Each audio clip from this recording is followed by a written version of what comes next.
بسم اللہ الرحمن الرحیم اللہم صلی علی سیدنا مولانا محمد وعلی آلہ وصحبہ وبارک وسلم۔ السلام علیکم ورحمۃ اللہ وبرکاتہ۔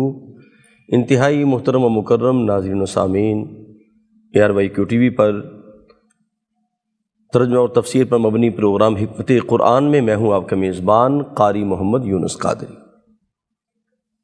ہر لحظہ مومن کی نئی آن نئی شان، کردار میں گفتار میں اللہ کے برہان، یہ بات کسی کو نہیں معلوم کہ مومن قاری نظر آتا ہے حقیقت میں ہے قرآن۔ ناظرین اکرام، قرآن پاک جب بندہ پڑھتا ہے تو اللہ کی رحمتیں برستی ہیں، اور جب بندہ قرآن پاک پڑھتا ہے تو جہاں قرأت قرآن کی جاتی ہے وہاں فرشتے بھی آتے ہیں۔ سرکار دو عالم نور مجسم شفیع معظم صلی اللہ علیہ وآلہ وسلم کہ فرمان کا مفہوم ہے، کریم آقا علیہ السلام نے فرمایا جب کوئی بچہ قرآن پاک کی تلاوت شروع کرتا ہے تو فرشتے اس پر ہجوم کر لیتے ہیں، اس کی معیت اور سنگت میں آ جاتے ہیں اور قرآن پاک سماعت کرتے ہیں، اور اس کے قریب سے قریب تر ہوتے چلے جاتے ہیں، یہاں تک کہ جو فرشتہ اس کے بالکل قریب ہوتا ہے، جب وہ بچہ قرآن پڑھتا ہے، قرآن پاک کی تلاوت کرتا ہے، تو فرشتہ اس کے ہونٹوں پر اپنے ہونٹ رکھ دیتا ہے۔ اللہ اکبر۔ اور کریم آقا علیہ السلام کی عظمتیں دیکھیے اور قرآن کی برکتیں دیکھیے گا۔ ایک بہت بڑے قاری قرآن امام عاصم رحمۃ اللہ تعالی علیہ، جو مسجد نبوی شریف میں قرآن پاک پڑھایا کرتے تھے، وہ جہاں سے گزرتے خوشبو آتی۔ کریم آقا علیہ السلام کی بابت آپ کو علم ہے، میرے آقا جس گلیوں سے گزرتے وہاں سے خوشبو آتی، جہاں سے آپ گزرتے وہاں ابھی رقصاں ہے بوئے عنبر و گل، جہاں جہاں چمن میں بہار گزری ہے۔ تو سرکار دو عالم صلی اللہ علیہ وسلم کا یہ خاصہ ہے، لیکن جو قرآن اور صاحب قرآن سے جڑ جاتا ہے اللہ اسے کیا برکت عطا کرتا ہے۔ امام عاصم رحمۃ اللہ تعالی علیہ کے جسم سے خوشبو آتی تھی، لوگ اس سے پوچھتے آپ کون سی خوشبو لگاتے ہیں؟ آپ جہاں بھی جاتے ہیں، جدھر بھی جاتے ہیں، آپ کے وجود سے خوشبو آتی ہے۔ آپ نے یہ بات نہ بیان کی، ایک شاگرد آپ کا وہ جناب آپ کے ساتھ چسپاں ہو گیا اور بار بار سوال کرتا رہا، لسوڑے کی گٹھلی کی طرح وہ چپک گیا، کہنے لگے جی مجھے بتائیں راز کیا ہے؟ تو امام عاصم فرمانے لگے کہ میں ایک مرتبہ قرآن پڑھتا پڑھتا سو گیا تو صاحب قرآن کا دیدار ہوا۔ سرکار دو عالم نور مجسم شفیع معظم صلی اللہ علیہ وآلہ وسلم نے فرمایا، اے عاصم تو میری مسجد میں قرآن پڑھاتا ہے، آ میرے قریب آ۔ سرکار دو عالم صلی اللہ علیہ وآلہ وسلم نے اس کے ہونٹوں پر بوسہ عطا فرمایا۔ تو جو بندہ قرآن پڑھتا ہے جناب، قرآن صاحب قرآن بھی اسے قرب عطا ہو جاتا ہے اور اللہ کی رحمتوں کا نزول ہوتا ہے۔ دیکھیں نا، کریم آقا علیہ السلام نے ابن کعب رضی اللہ تعالی عنہ سے فرمایا، اے ابن کعب مجھے سورہ بینہ کی تلاوت سناؤ۔ یا رسول اللہ میں اور آپ تو صاحب قرآن ہیں۔ فرمایا ابن کعب مجھے خود رب کائنات نے فرمایا ہے کہ ابن کعب سے قرآن سماعت کرو۔ تو ابن کعب زاروں کی طرح رو پڑے، عرض کی یا رسول اللہ میرا نام میرے رب نے لیا ہے؟ فرمایا ہاں، رب نے فرمایا ہے اے حبیب تم بھی سنو اور رحمان بھی سنتا ہے۔ تو قرآن پڑھنے کی پڑھانے کی فرمائش عرض سے رب کائنات بھی کرتا ہے۔ تو قرآن حکیم کی بڑی برکتیں ہیں الحمدللہ ہمارے اس پروگرام کے اندر، جن سے ہم بہت کچھ سیکھتے ہیں۔ علم و حکمت کا یہ دریا ہمیشہ سے رواں ہے، اور ہزاروں لاکھوں طلباء جو ہیں آپ کی بارگاہ سے زانو تلمو طے کر چکے ہیں، پوری دنیا کے اندر محراب و منبر کی زینت بن کے قرآن و حدیث کا نور پہنچا رہے ہیں۔ اور یہ جو مرکز ہے، یہ جو منبع ہے، ہمارے ساتھ جلوہ فرما ہے مفسر قرآن حضرت علامہ پیر سید ریاض حسین شاہ صاحب۔ السلام علیکم ورحمۃ اللہ۔ وعلیکم السلام ورحمۃ اللہ وبرکاتہ۔ شاہ صاحب قبلہ آپ کا خیر مقدم ہے جی الحمدللہ۔ اللہ تعالیٰ آپ کو خوشیاں دے۔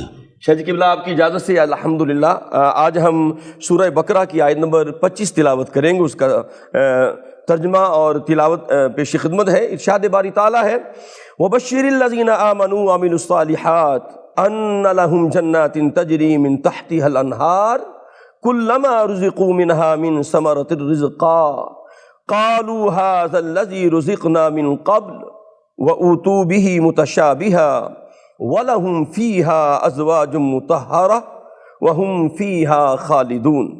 ترجمہ پیش خدمت ہے، اور خوشخبری دیجئے ایمان والوں اور اچھے عمل کرنے والوں کو کہ ان کے لیے باغات ہیں جن کے نیچے نہریں رواں دواں ہیں، جب بھی انہیں کوئی پھل کھانے کے لیے ملے گا پکار اٹھیں گے، یہ تو وہی ہے جو پہلے ہی ہمیں دیا جا چکا ہے ہو بہو اس سے ملتا جلتا دیا جائے گا، اور ان کے لیے وہاں پاکیزہ جوڑے ہوں گے اور وہ ہمیشہ وہیں رہیں گے۔ الحمدللہ اس پہ ہم بات کرتے ہیں۔ شاہ صاحب کی خدمت عالی میں حاضر ہوتا ہوں۔ شاہ صاحب قبلہ، سب سے پہلے تو گزارش یہ ہے کہ نئے درس کی جانب ہم بڑھ رہے ہیں، تو میں چاہوں گا پچھلے درس کے ساتھ اس کا کیا ربط ہے، پہلے وہ ربط عطا فرمائیے۔ محترم جناب قاری صاحب، جی، دو چیزیں اس آیا میں ہم تفصیل کے ساتھ جی سمجھیں گے۔ بسم اللہ۔ ایک ہے انذار اور ایک ہے تبشیر۔ ٹھیک، بالکل ٹھیک۔ تو اس سے پہلے والی جو آیات تھیں جی شاہ جی، ان میں انذار تھا ٹھیک، کہ اگر تم قرآن کا چیلنج قبول نہ کر سکو اور تم ہرگز کر بھی نہیں سکو گے ایسا کہ اللہ اکبر، اس کی کسی چھوٹی سی صورت کے مقابلے میں بھی صورت لا سکو، بے شک، تو پھر اس آگ سے ڈرو اللہ اکبر، جس کا ایندھن لوگ اور پتھر ہے۔ ٹھیک، بالکل، تو ان آیات میں انذار تھا، جی ٹھیک، ڈرایا گیا تھا۔ بالکل ٹھیک۔ اور اب جو آیت آج جس کا ہم مطالعہ کریں گے، اس میں بشارت سے آغاز ہو رہا ہے، سبحان اللہ، تبشیر ہے، اس میں جنت کی نعمتوں کی بات اللہ اکبر، کی جائے گی۔ تو یہ انذار اور تبشیر دونوں باہم مربوط ہیں۔ اللہ اکبر، دوسری چیز میں عرض کروں کہ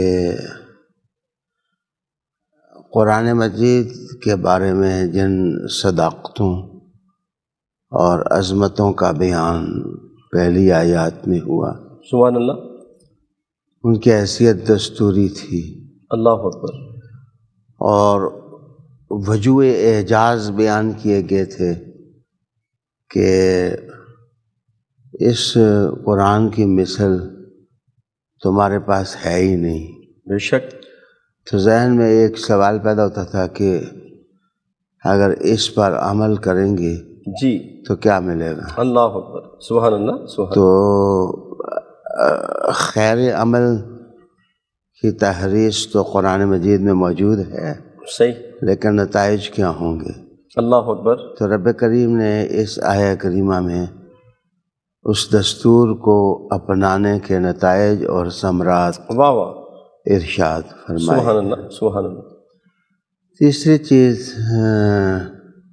محترم قاری صاحب میں عرض کروں کہ جی شاہ جی، ایک مضامین وہ ہیں جو اللہ کی توحید، حضور کی رسالت، قرآن کی صداقت کے ساتھ اللہ اکبر، تعلق رکھتے ہیں، ٹھیک، لیکن میں عرض کروں گا کہ اگر آپ ترتیب کے ساتھ مضامین پر غور کریں جی، تو اس وقت عصر حاضر میں شعرہ ہے سائنس کا، ٹھیک، بالکل، تو حیرانگی ہوگی آپ کو کہ قرآن مجید ایک ترتیب سے سائنس کو چھوتا ہے۔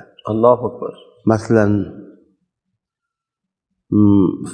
فلکیات کا ایک علم ہے، جی، تو عبادت کا حکم دینے کے بعد زمین کا ذکر ہوا اور آسماں کا ذکر ہوا، واہ واہ، کیا تو بات، اس میں علم ارضیات اور فلکیات، فلکیات دونوں بیان ہوئے۔ بالکل ٹھیک، اس کے بعد مذاہب ہیں، تو مابعد الطبیعات کے مسائل ہیں، میٹا فزکس ہے، ٹھیک، وَإِن كُنتُمْ فِي رَيْبٍ مِّمَّا نَزَّلْنَا میں وہ چیزیں واہ واہ واہ واہ، کیا بات، بیان ہوئیں۔ ٹھیک، اس کے بعد آپ نے غور کیا کہ وہ سائنس جو پلانٹس اور درختوں کے ساتھ بحث کرتی ہے وہ باٹنی ہے، جی، تو آپ دیکھیں گے کہ ثمرات کی بحث ہوئی کہ پانی کے ساتھ ہم درخت اور ثمرات پیدا کرتے ہیں، یہ باٹنی ہے۔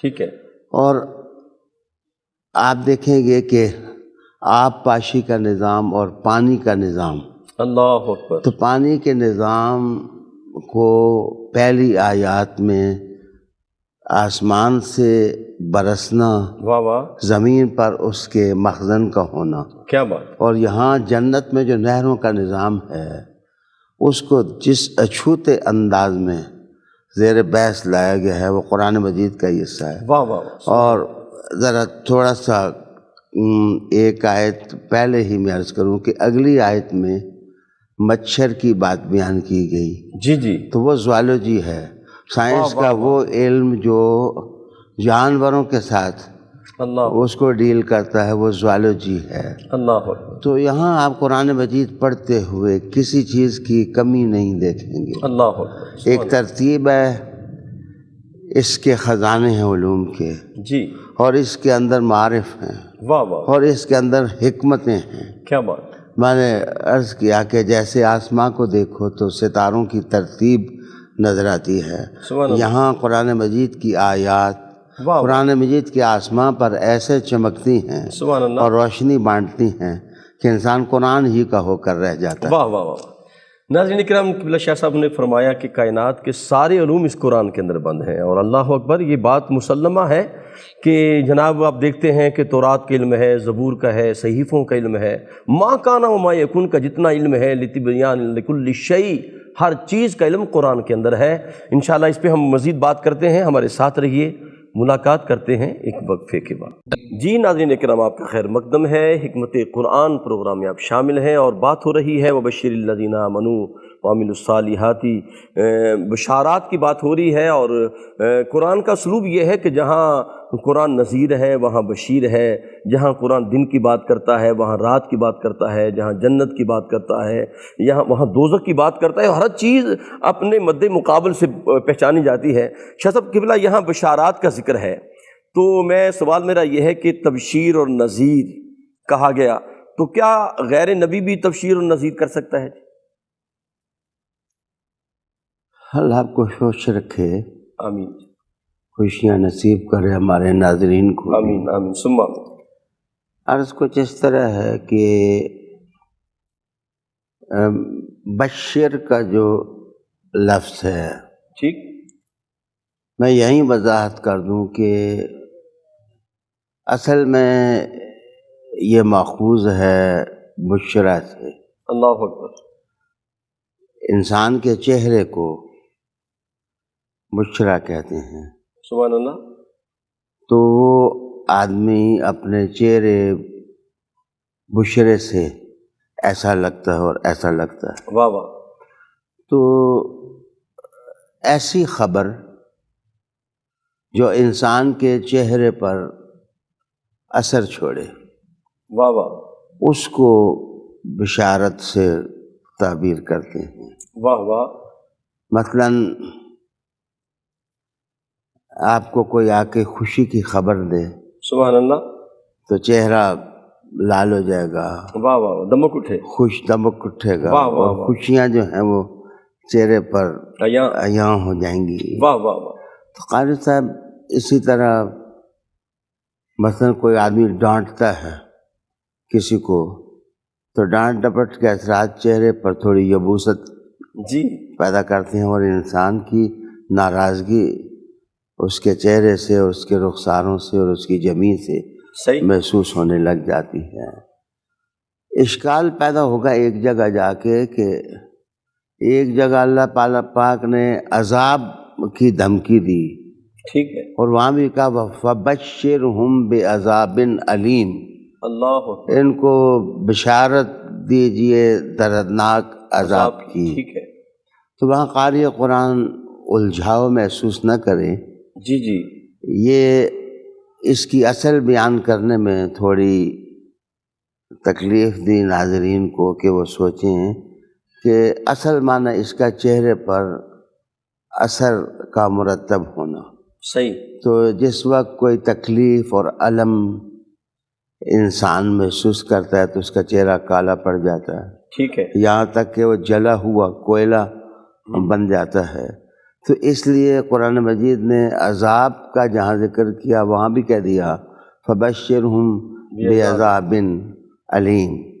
لیکن اب سوال یہ ہے کہ یہ کیسے پتہ چلے کہ یہ خوشی کی خبر ہے ٹھیک ہے، یا یہ درد کی خبر ہے، تو اس کو مفسرین لکھتے ہیں کہ صلہ دیکھنا پڑتا ہے ٹھیک ہے، کہ اس لفظ کے بعد کیا بیان ہو رہا ہے۔ ٹھیک، تو جو بیان ہو رہا ہو، اگر خوشی کی خبر بیان ہو رہی ہے تو پھر معنی ہوگا خوشخبری، اللہ اکبر، اور اگر بات مثلا جہنم کی ہو رہی ہے یا دوزخ کی ہو رہی ہے تو وہاں پھر خوشخبری معنی نہیں ہوگا، اطلاع کرنا، بتا دینا، ٹھیک ہے، اس کا ترجمہ صحیح، کیا جائے گا۔ ہماری اردو زبان کی تنگ دامانی بھی ہے کہ ہم لوگ جب قرآن مجید کا ترجمہ کرتے ہیں تو فبشرہم بعذاب علیم کا بھی معنی یہ کرتے ہیں، اور خوشخبری دیں ان کو دردناک عذاب کی۔ اللہ اکبر، خوشخبری تو وہ ہوتی ہے جو واہ، خوشیاں لائے اور چہرے کو رونق بار کر دے اور چہرے پر روشنی آ جائے۔ اللہ اکبر، تو قرآن مجید کی ترجمانی یا ترجمہ اتنا آسان کام نہیں ہے، اللہ، ایک مشکل کام ہے۔ واہ واہ واہ، تو بنیادی بات نقل کرنے کے بعد، ٹھیک، عرض کرنے کے بعد میں عرض کروں گا کہ انذار اور تبشیر، ٹھیک، دیکھیں ان کی اصل جو ہے وہ انبیاء علیہ السلام ہیں، رسول اللہ علیہ السلام مبشر بھی ہیں، سبحان نذیر بھی ہیں، نذیر بھی ہے، بے شک، انا ارسلناک شاہدا ومبشرا ونذیرا۔ اللہ اکبر، تو نبوت تو ختم ہے رسول کریم صلی اللہ علیہ وسلم پر، ان کے بعد کوئی نبی اور رسول نہیں، اللہ، لیکن جو انذار اور تبشیر کے فریضے ہیں اللہ، اب حضور صلی اللہ علیہ وسلم کے امت کو سپرد کر دیے گئے سبحان ہیں۔ اللہ، سبحان اللہ، حضور صلی اللہ علیہ وسلم کے صحابہ نے، حضور صلی اللہ علیہ وسلم کے آل پاک نے عظمت مآب راہوں پر چل کر تکلیفیں کاٹیں اللہ، اور یہ وظیفہ زندگی پورا کیا۔ ٹھیک، پھر علماء کرام ہیں، اولیاء کرام ہیں، مفسرین ہیں، محدثین ہیں، اللہ اکبر، اور محققین ہیں، جی، مورخین ہیں، واہ واہ واہ، فقہا ہیں، صحیح، ان سب نے رسول اللہ صلی اللہ علیہ وآلہ وسلم کی نوکری دی، اور وہ بشارتیں اور وہ انذار جس کا خزانہ قرآن حکیم میں بھی ہے اور رسول اللہ علیہ السلام کی باتوں میں بھی ہے، اس کو نسل در نسل اور قرن در قرن واہ واہ، آنے والی نسلوں تک پہنچایا۔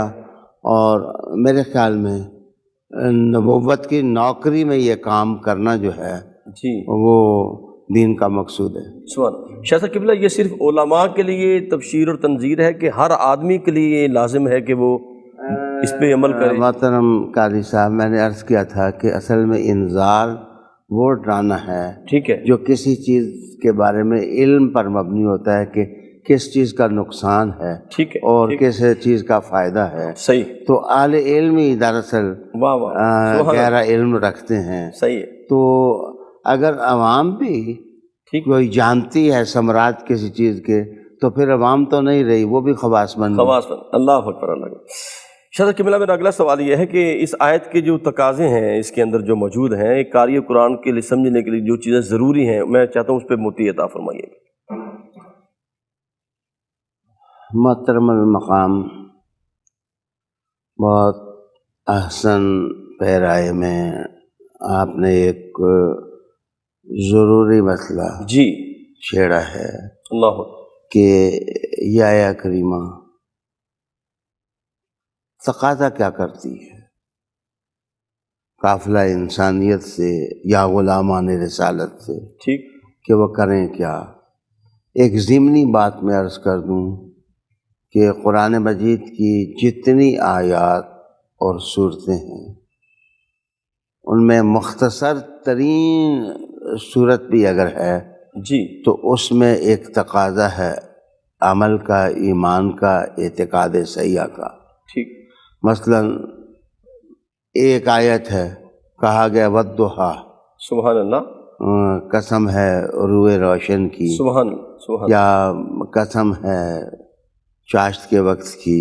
جی، اختلاف آراء پر مختلف اقوال، ٹھیک، لیکن اس میں بھی دراصل ایک پیغام ہے، ایک تقاضا ہے سبحان اللہ.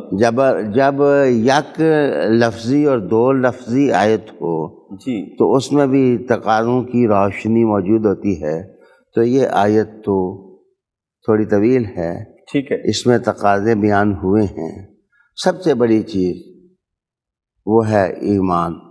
وبشر الذین آمنوا، ٹھیک. آمنو کے لفظ نے ایمان کا تقاضا بیان کیا اور ایمان کو مضبوط کرنے والے ذرائع کی طرف بڑھنے کی تحریض پیدا کی، اور اس کے بعد عمل صالح کی بات ہوئی. سبحان اللہ. تو میں عرض کروں پورے قرآن مجید میں زیادہ تر مقامات پر ایمان اور عمل صالح کو یکجا بیان کیا گیا ہے. بالکل ٹھیک. وہ اس لیے کہ ایمان ایسا ہے جیسے آفتاب ہے، اور عمل ایسے ہے جیسے اس کی روشن کرنیں. واہ واہ واہ. سبحان اللہ. ایمان ایسے ہے جیسے ایک درخت ہے، واہ واہ. اور عمل صالح اس کا پھل ہے. اللہ اکبر. ان دونوں کا تعلق آپس میں اتنا گہرا ہے قاری صاحب اللہ اکبر. کہ ایمان اعمال کو صالح بناتا ہے. ٹھیک. اگر ایمان نہ ہو تو عمل ہو سکتا ہے جی جی. لیکن وہ عمل صالح نہیں ہو سکتا ہے. اللہ اکبر. اور اسی طرح جس وقت انسان اعمال کی طرف بڑھتا ہے تو یہ چاول کے فصل کی طرح ہے. ہاں ہاں. ویسے رسول اللہ علیہ السلام نے کہا ایمان کل عرض، جی. ایمان چاول کی فصل کی طرح ہے کہ جب تک اس کی جڑوں میں پانی موجود ہے وہ پودا نشو و نما کی طرف بڑھتا ہے. اگر پانی نہ ہو تو چاول پیدا نہیں کیا جا سکتا. واہ واہ واہ. تو ایمان عمل صالح کو قوت اور طاقت دیتا ہے، اور عمل صالح جو ہے واہ واہ. وہ ماحول بنا دیتا ہے جس میں ایمان نکھرتا ہے اللہ اکبر. اور اس میں مضبوطی آتی ہے. یہاں ایک بڑا سوال پیدا ہوتا ہے کہ عمل صالح ہم کس چیز کو کہیں گے. اس پر بہت ضروری ہے کہ ہم قرآن مجید کے ابھی ابتدا میں ہیں تو ہم ایک نقطہ نظر ہم قائم کریں، اپنے ناظرین کے سامنے لائیں جی. کہ عمل صالح کیا چیز ہے. دیکھیں عوام الناس میں مشہور ہے، اور لوگ اس کو قوت بھی دیتے ہیں، جی عمل ہونا چاہیے، جی عمل نہیں ہے تو کچھ بھی نہیں ہے. ٹھیک. بنیادی طور پر وہ ایمان کی فضیلتوں سے آگاہ نہیں ہے، اللہ اکبر. اور انہیں معلوم نہیں ہے کہ ایمان کے بغیر جو ہے وہ اعمال صالحہ بن ہی نہیں سکتی. اللہ اکبر. واہ واہ واہ. کوئی عمل صالح عمل اس وقت ہوگا جب اس کی روٹس میں ایمان کی حرارت ہوگی، واہ واہ. ایمان کی توانائی ہوگی، اور ایمان کی فضیلت ہوگی. کیا بات. محترم قاری صاحب، صحیح. اس پر ہمارے فقہاء اور علماء نے مختلف قسم کی آراء دی ہیں. مثلا میرے استاد سبحان اللہ. شیخ الجامعہ مولانا محب النبی صاحب علیہ رحمہ آمین. و رضوان آمین. سے ایک موقع پر میں نے عرض کیا کہ جی عمل صالح کیا چیز ہے؟ تو آپ نے ارشاد فرمایا کہ حضور کی مرضی پا لینا. واہ واہ واہ واہ. سبحان اللہ. وہ فعل یا وہ کام جس میں حضور راضی ہو جائیں، رحمت عالم علیہ السلام کی نظر شفقت مل جائے. واہ واہ. اور ظاہر ہے جس پر حضور راضی ہوں گے اس پر خدا راضی ہوگا، کیا بات ہے. اللہ راضی ہوگا. یہ عمل صالح ہے. اس کے بعد میں عرض کروں کہ بہت بڑی ہستی ہیں شیخ عبدالحق محدث دہلوی رحمۃ اللہ علیہ تعالی. بے شک. انہوں نے ایک مقام پر لکھا کہ جو میچورٹی ہے، پختگی ہے عمل میں، وہ دراصل اس کے صالح ہونے کی علامت ہے. اگر میچورٹی نہیں ہے، میں تھوڑا عرض کروں گا کہ واعظ انسان کرتا ہے، یہ ایک عمل ہے، لیکن ہر واعظ عمل صالح نہیں ہے.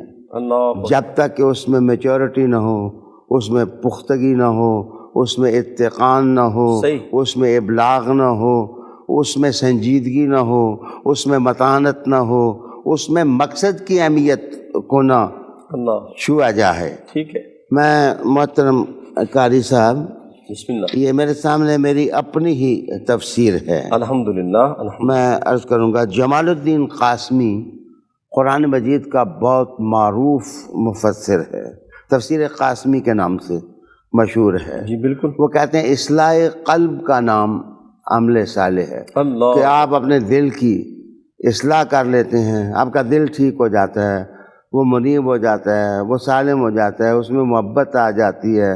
آپ اس کو مخموم کہتے ہیں، کسی برتن میں اگر کوئی اچھی چیز پڑی ہو تو اس کو ڈھانک کے رکھنا. ٹھیک ہے. تو جس وقت انسان اپنے دل کو ڈھانک کے رکھے کہ اس میں کچرا نہ آئے، اس میں میل نہ آئے، اس میں گند نہ آئے، اس میں حسد نہ آئے، اس میں گند بلا نہ آئے، تو اس کو جمال الدین قاسمی کہتے ہیں کہ یہ اصلاح قلب جو ہے یہ دراصل عمل صالح کی بنیاد ہے. سبحان اللہ. اسی طرح میں عرض کروں گا کہ علامہ الجاہوی التفسیر المنیر وحدی نے لکھی، واہ واہ. اور یہ وحدی جو ہے جی. یہ اتنا زبردست آدمی ہے کہ اس نے 3 تفسیریں لکھی.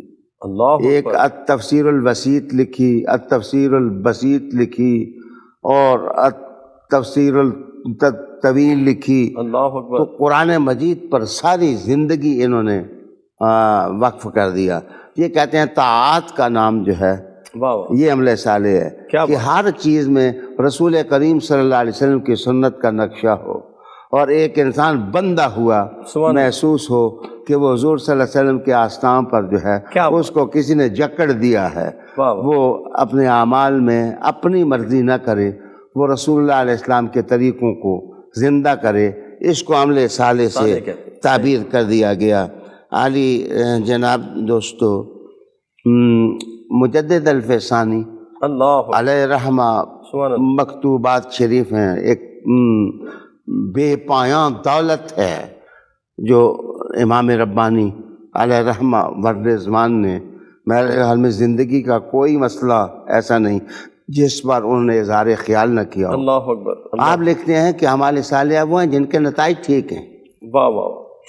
اگر نتائج ٹھیک ہیں، آپ کو آستان محبوب پر پہنچا دیتے ہیں، آپ کو جنت کے ماحول میں پہنچا دیتے ہیں، اور دنیا میں آپ کو نقصان نہیں دیتے، آپ کے لیے منفعتیں کھینچ کر کے آپ کے وجود میں سمو دیتے ہیں، تو اس کو عمل صالح سے تعبیر کیا جائے. بس زیادہ نہیں، ایک کا قول میں شاہ رؤوف احمد مجددی، جی حضور، انہوں نے بھی قرآن مجید کی سبحان اللہ تعریف لکھی اور تفسیر لکھی، تعویل لکھی. آپ ارشاد فرماتے ہیں کہ یہ جو تقسیم فقہی ہے کہ یہ چیز فرض ہے، یہ چیز سنت ہے، یہ چیز سنت مؤکدہ ہے، یہ سنت غیر مؤکدہ ہے، اور یہ جناب نفل ہے، مندوب ہے، یہ ادب ہے، ٹھیک، یہ دراصل بجا لانا یہ عمل صالح. اللہ اکبر، سبحان اللہ. فرض کی جگہ فرض ادا کرنا، واجب کو واجب سمجھ کے ادا کرنا، سنت کو سنت سمجھ کے ادا کرنا، مستحب کو مستحب سمجھ کے ادا کرنا. تو جس وقت یہ انسان خیال کرے تو اس کو عمل صالح سے تعبیر کیا جائے گا. 2 چیزیں ہمارے سامنے آئیں عملی تقاضوں میں، ایک ایمان کی مضبوطی اور دوسرا عمل کا صالح ہونا. کیا بات. ناظرین اکرام، کیا خوبصورت گفتگو قبلہ شاہ صاحب نے فرمائی ہے ایمان اور عمل صالح کے حوالے سے. یہاں وقت ہوا ہے بریک کا، ہمارے ساتھ رہیے، اور انشاءاللہ علم کا دریا رواں ہے، اور ہمارے ساتھ رہیں. ملاقات کرتے ہیں وقفے کے. جی ناظرین اکرام، آپ کا خیر مقدم ہے. قبلہ شاہ صاحب ابھی بڑی خوبصورت بات کر رہے تھے، بڑی خوبصورت گفتگو ایمان اور عمل صالح کے حوالے سے.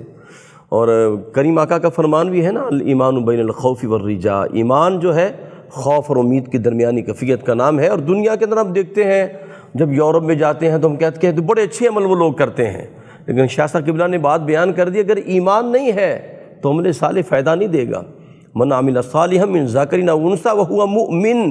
اگر ایمان ہوگا، حضور کی غلامی کا پٹا گلے میں ہوگا، تو پھر جناب وہ عمل صالح جو ہے وہ نور بن جائے گا. شاہ صاحب قبلہ یہاں ایمان اور عمل کی بات، یبشر الذین آمنوا وعملوا الصالحات، جنات کا ذکر ہے. اس کی تھوڑی وضاحت کیجیے، اور ساتھ ساتھ اس کے اندر رزق کے بارے میں کہا جائے گا کہ یہ تو وہی ہے جو دنیا میں ہم کھاتے تھے. ان دونوں پہ میں چاہوں گا موتی عطا فرمائیے. جی پہلے تو آپ نے توجہ جس سمت مبذول کرائی کہ جنات، جی بسم اللہ. محترم قاری صاحب، یہ جمع ہے، ٹھیک ہے، یہ جنات جمع ہے جنت کی، تو ایک باغ ہو تو وہ، اور جنات کا مطلب کئی باغ، بے شک، متعدد باغ۔ تو میں عرض کروں کہ یہ اخروی جزا ہے جو اللہ رب العالمین نے ایمان والوں اور اعمال صالحہ بجا لانے والوں کو بتائی ہے۔ اصل میں جنہ ڈھال کو کہتے ہیں، الصوم جنہ، بے شک، روزہ ڈھال ہے، چونکہ وہ بندے کو کور کر لیتی ہے ڈھال، کوئی حملہ کرنا چاہے تو ڈھال سے وہ حملے کو روک لیتا ہے مجاہد۔ اسی طرح اس کا لغوی معنی ہوتا ہے ڈھانپ لینا، چونکہ باغ کے اندر گھنیرے درخت، گھنیرے سائے، پتے، شاخیں، نسیم محبت، ہوائیں، اور پھر نیچے نہریں، اللہ، تو یہ جو جمالیاتی ماحول ہے سبحان اللہ، اس میں اتنے سائے گھنیرے ہوں گے اور شاخیں ہوں گی کہ زمین نظر نہ آئے۔ تو جب زمین نظر نہ آئے تو اس کا مطلب ہے باغات نے زمین کو ڈھانپا ہوا ہے۔ مطلب اس میں نہریں ہیں، اور کہا گیا ہے کہ جس کے نیچے سے نہریں رواں دواں ہیں۔ معاف کرنا، یہ بھی پانی کی کثرت پر دلالت کرنے والی چیز ہے کہ وہاں پانی کم نہیں ہوگا، اللہ اکبر، کہ کوئی ڈھول ہو کر پیے یا اس سے محظوظ ہو۔ اللہ نے وہاں یہ آب فراواں اور آب حیات بھی کہہ لیں، اللہ تعالیٰ عطا فرما دے گا۔ پھر میں عرض کروں کہ کہا گیا کہ یہ ویسے تو کئی باغ ہوں گے، ٹھیک ہے، لیکن حضرت ابن عباس کی روایت پر جنتیں 7 ہیں جن کے نام میں آپ کو بتانے لگا ہوں۔ فردوس ہے جس کو جنت الفردوس کہتے ہیں، ایک ہے جنت العدن، ٹھیک، تیسری ہے جنت النعیم، اللہ اکبر، اور چوتھی ہے دار الخلد، اور 5ویں ہے جنت الماوا، جی جی، اور 6ٹھی ہے جنت السلام، واہ واہ، اور ایک ہے علیون۔ کیا بات، تو یہ 7 جنتیں بیان کی گئی ہیں، ان کے اندر اللہ تعالیٰ نے طرح طرح کی نعمتیں سبحان اللہ، ایمان والوں کے لیے اور عمل صالح والوں کے لیے رکھی ہیں۔ شاید یہ ساری جنتیں ایک ہی درجے میں ہوں گی کہ یہ مختلف کیٹیگری ہیں اس کے اندر؟ رسالت مآب صلی اللہ علیہ وسلم کا یہ ارشاد دلالت کرتا ہے کہ قاری قرآن کو کہا جائے گا کہ قرآن کی آیت پڑھتا جا اور اوپر چڑھتا جا۔ واہ واہ واہ، سبحان اللہ، اس کا مطلب یہ ہے کہ ان میں بھی درجے ہوں گے، ٹھیک ٹھیک، اور ان میں رفاقتوں کا ثمر بھی ہوگا۔ لیکن میں جو آپ نے دوسرا سوال اپنے سوال کے اندر سمویا وہ یہ تھا کہ اس کے اندر روزی ملے گی، ہاں جی، بے شک، اور اس پھل کو یا ان نعمتوں کو دیکھ کر جنتی کہیں گے کہ یہ تو ہمیں پہلے جی جی مل چکی ہے بات۔ ٹھیک، پھر کہا گیا کہ وہ تو بہی متشابہہ، اللہ، کہ یہ آپس میں ملتے جلتے ہوں گے۔ مطلب اگر اس میں ہم 3 اقوال ٹھیک، اگر دیکھ لیں تو یہ آیت کو سمجھنے میں بڑی مدد دیں گے ہمیں۔ مثلا پہلا قول میں نے یہ پڑھا اور اس کو بقاہی نے اس کا حوالہ دیا، یہ جلیل القدر مفسر ہے، نظم الدرر فی تناسب الآیات والسفر اللہ، انہوں نے لکھی، اور بقلی نے بھی ایک اشارہ کیا۔ بقلی وہ آدمی ہے عرائس البیان کہ یہ جمالیاتی مضامین کو بیان کرنے کا یہ تاجدار ہے اور یہ شہر یار ہے۔ وہ لکھتا ہے کہ اصل بات یہ ہے کہ جنت میں جس وقت نعمتیں، پھل یا کھانے کے لیے کوئی غذا یا کوئی چیز جس وقت اہل جنت کو جس وقت ملے گی تو وہ اتنی لذیذ ہوگی اور اس کی کیفیت ایسی روح کو لذت دینے والی ہوگی کہ وہ اور مانگیں گے۔ تو پھر اسی قسم کی چیز اٹھا کے جناب خدام لائیں گے جنتی کے لیے، تو وہ دیکھ کے کہیں گے کہ یہ چیز تو ابھی ہم نے کھائی ہے اور آپ نے ابھی ہمیں یہ پیش کر دی روزی میں، تو وہ کہیں گے ذرا اس کو کھا کے دیکھیں۔ تو جب وہ اس کو کھائیں گے تو نئی لذت اور نیا ذائقہ، نئی چاشنی، نئی رنگینی، نئی رہنائی، نیا تلطف اور نیا جمالیاتی ماحول، تو اس کی طرف اشارہ ہوا۔ اور دوسرا قول یہ ہے کہ جس وقت اہل جنت کو نعمتیں ملیں گی، مثلا سیب ملتا ہے، انگور ملتا ہے، تو وہ ان کی شکلیں دنیا کی طرح ہوں گی، جس طرح دنیا میں ہم انگور کھاتے ہیں۔ تو وہ اس لیے کہ نیا پھل و کاری تھا، تو نامانوس بندہ ہو تو وہ کھانا بھی مشکل۔ ایک دفعہ ناروے میں اس جگہ گیا جہاں سورج غروب نہیں ہوتا، تو راستے میں بھوک لگ گئی، تو کسی آدمی نے پھل پیش کیا۔ یقین جانے کہ میری سادگی سمجھیں یا میرا کم علم ہونا کہ ہمیں اس پھل کو دیکھ کر سمجھ نہیں آ رہی تھی کہ اس کو اوپر سے کھاتے ہیں یا توڑ کے بیچ میں سے کھاتے ہیں۔ تو نامانوس چیز اگر ہو، جس کو بندے نے دیکھا نہ ہو، تو وہ تو کھاتے ہوئے کتراتا ہے۔ رب کریم نے کہا کہ دنیا میں جو پھل ہیں، ثمرات ہیں، ان سے ملتی جلتی چیزیں ہم جنت میں دیکھیں گے، تاکہ اہل جنت جو ہے ان کو نامانوس سمجھ کر کے گریز نہ کریں۔ وہ کہیں گے یہ تو وہی ہے جو رزق اللہ تعالی ہمیں دنیا میں دیتا ہے، اپنائیت قائم رہے۔ ہاں جی۔ تیسرا قول اس پر میرے خیال میں اس سے بھی زیادہ خوبصورت ہے، سبحان اللہ۔ وہ یہ ہے کہ ہم قرآن مجید پڑھتے ہیں، تو قرآن مجید میں حضور صلی اللہ علیہ وسلم کی زبان پر اللہ نے بتایا کہ جنت والوں کو پھل ملیں گے، جنت والوں کو جناب نہریں ہوں گی اس میں۔ تو جس وقت جنت میں یہ چیزیں ملیں گی تو وہ کہیں گے کہ وہ تو بھئی متشابہ، ہمیں پہلے ہی پتہ تھا کہ ہمیں یہ چیزیں ملیں گی، اس لیے کہ اس کا علم حضور صلی اللہ علیہ وآلہ وسلم نے ہمیں دنیا میں دے دیا تھا۔ تو جو علم حضور نے دیا تھا بالکل اس سے مشابہ نعمتیں اللہ تعالیٰ جنت میں عطا کر دے گا۔ سبحان اللہ۔ شاہ صاحب ایک آدھا منٹ ہمارے پاس ہے، میں چاہوں گا ازواج مطہرہ پہ کوئی موتی عطا فرما دیں۔ بسم اللہ جی۔ اچھا دیکھیں کہ پاکیزگی کا ایک تصور دیا، جس وقت بیوی یا جوڑا یا زوج اس قسم کی بات ہوتی ہے تو آپ کو پتہ ہے کہ دماغ میں خیالات جو ہیں وہ جنس کے گردا گرد گھومنے لگ جاتے ہیں۔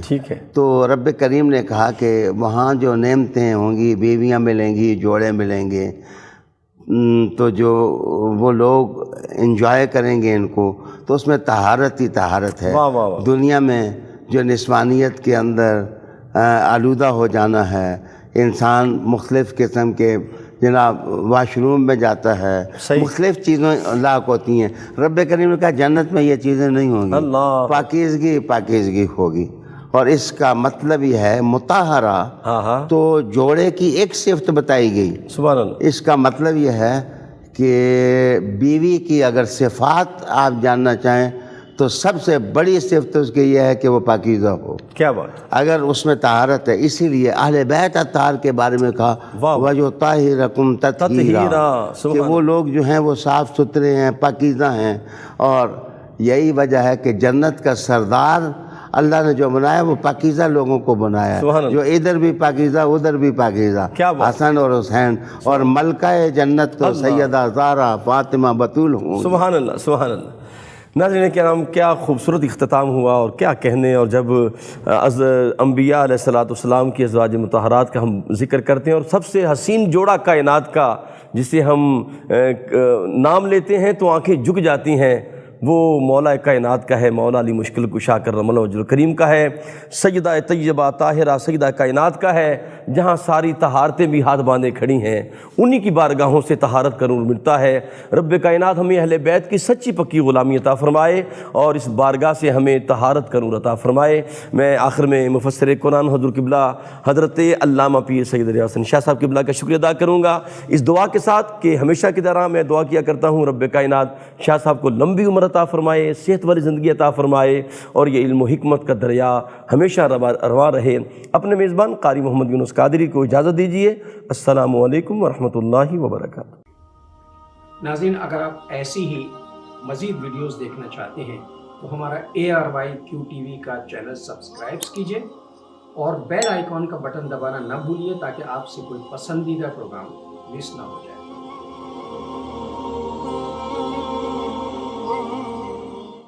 اللہ